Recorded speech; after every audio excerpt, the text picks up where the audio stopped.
Hi friends, welcome to my channel.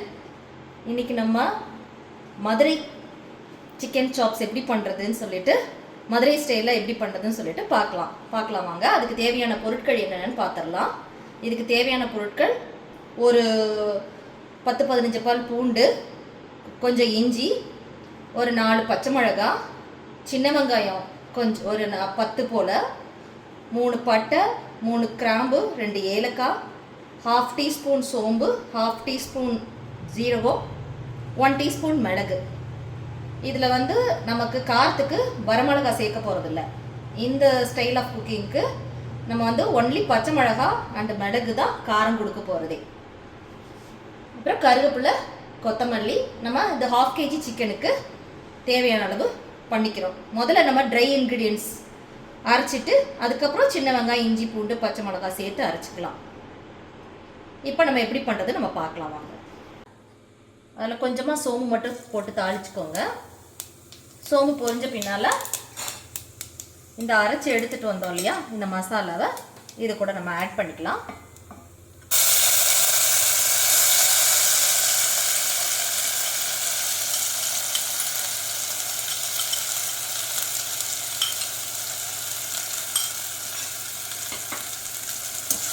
இது கொஞ்சம் வதங்கட்டும்.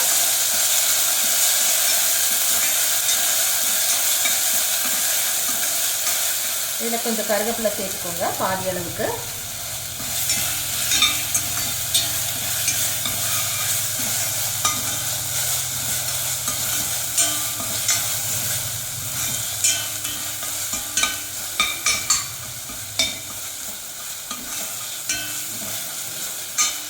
இப்போ மசாலா ஓரளவு வதங்கிடுச்சு. நம்ம இதில் சிக்கன் சேர்த்துக்கலாம். 1/2 kg கழுவி வச்சுருக்கேன்.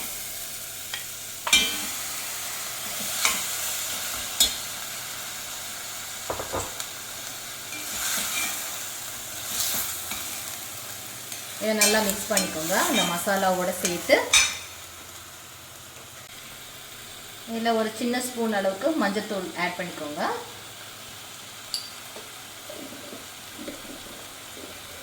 எல்லாம் வத்துற வரைக்கும் இது வேகட்டும். மூடி போட்டு வச்சுட்டு வெயிட் பண்ணலாம். ஒரு 5 மினிட்ஸ் கழித்து நம்ம திறந்து பார்க்கலாம். இப்போ நம்ம திறந்து பார்க்கலாம் எப்படி வந்திருக்குன்னு. அதில் உள்ள ஜூஸஸ்லாம் வெளியில் நல்லா வெந்துட்டுருக்கு.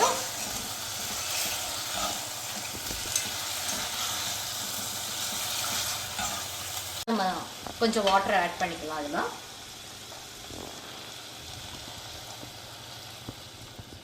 வேகிறதுக்கு தேவையான அளவுக்கு மட்டும்.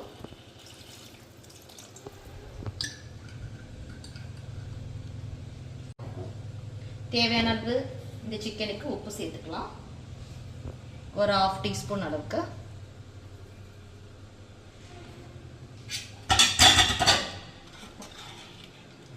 நல்லா கலந்து கொடுத்துக்கோங்க.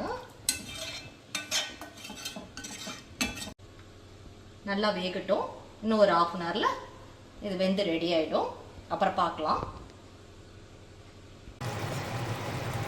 இப்போ தண்ணி நல்லா சுண்டி வந்துருச்சு.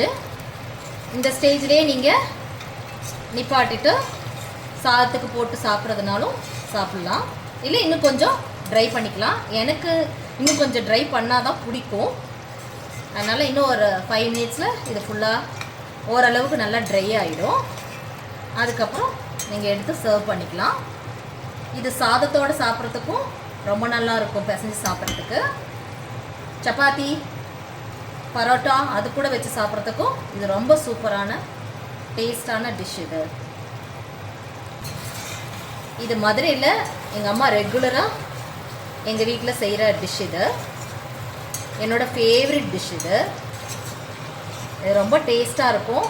கண்டிப்பாக நீங்கள் எல்லாருமே இதை செஞ்சு பார்த்துட்டு சாப்பிட்டுட்டு இது எப்படி இருந்துச்சுன்னு சொல்லிவிட்டு எனக்கு கமெண்ட்ஸில் சொல்லுங்கள். Thank you friends.